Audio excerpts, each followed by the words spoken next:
বিশ্বের সবচেয়ে বিপজ্জনক স্থানের মধ্যে অন্যতম হল ডেথ ভ্যালি।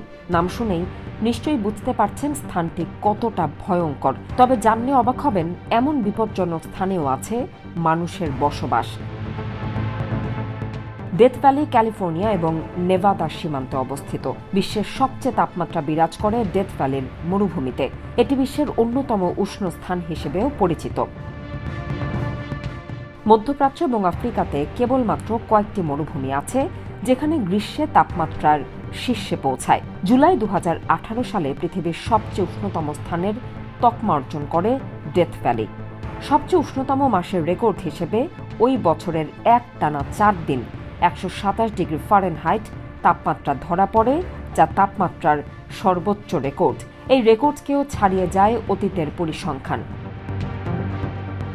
1913 সালের 10 জুলাই যুক্তরাষ্ট্রের আবহাওয়া ব্যুরো ডেথ ভ্যালির উচ্চ তাপমাত্রা 134 ডিগ্রি ফারেনহাইট রেকর্ড করে, যা পৃথিবীর পৃষ্ঠে রেকর্ড করা সর্বোচ্চ তাপমাত্রা।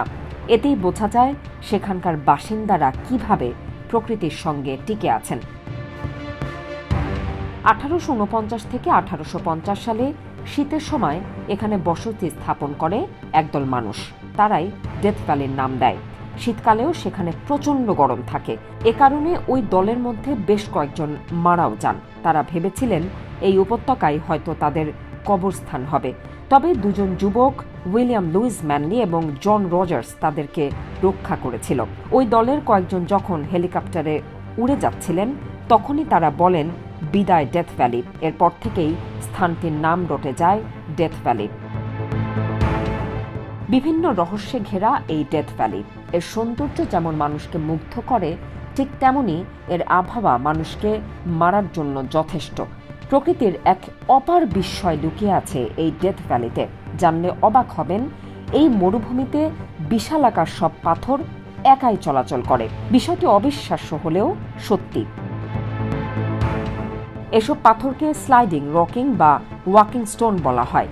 এই পাথরগুলো নিজেরাই চলাচল করতে পারে, যেন মনে হয় তাদেরও প্রাণ আছে। এক একটা পাথরের ওজন কয়েকশো কেজিরও বেশি। বিষয়টি প্রথম 1915 সালে লক্ষ্য করেন নেভাডার পর্যবেক্ষক জোসেফ ক্রক।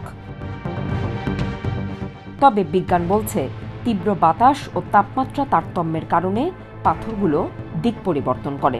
তবে যাই হোক না কেন, বিষয়টি পর্যটকদের কাছে খুবই রহস্যময়। এই পাথরগুলো সব সময় সোজা পথ পাড়ি দেয় না। সোজা চলার পথে কিছুটা আঁকাবাঁকা হয়ে অনেক দূর পর্যন্ত অতিক্রম করে এই পাথরগুলো। এক একটি পাথর 2 থেকে 3 বছরে একবার করে পথ পাড়ি দেয়, আর চলার সময় তাদের গায়ের ছাপ পড়ে যায় মরুভূমির বালুতে।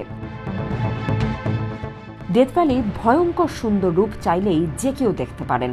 প্রতি বছর লাখো পর্যটকের আনাগোনা দেখা যায় ডেথ ভ্যালিতে। 1933 সালে ডেথ ভ্যালিকে জাতীয় স্মৃতিচিহ্ন হিসেবে প্রতিষ্ঠা করা হয়। 1994 সালে ডেথ ভ্যালিকে ন্যাশনাল পার্কে রূপান্তরিত করা হয়। মে মাস থেকে অক্টোবর পর্যন্ত ডেথ ভ্যালির প্রাকৃতিক পরিবেশ প্রতিকূলে চলে যায়। আবার নভেম্বর থেকে এপ্রিল মাস পর্যন্ত পরিবেশ বেশ ভালো থাকে। তবে ফেব্রুয়ারি মাসই উত্তম ডেথ ভ্যালি ঘুরতে যাওয়ার জন্য। ডেথ ভ্যালিতে আরও দেখা যায় ডেভিলস হোল, যা 50,000 বছর আগে লবণের কঠিন আস্তরণে গঠিত। এছাড়াও ডেথ ভ্যালির সর্বোচ্চ চূড়া টেলিস্কোপ পিক দেখা যায়, যার উচ্চতা 3,336 মিটার। এছাড়াও রং বেরঙের পাথরের পর্বতমালার সৌন্দর্য উপভোগ করতে পারবেন ডেথ ভ্যালিতে।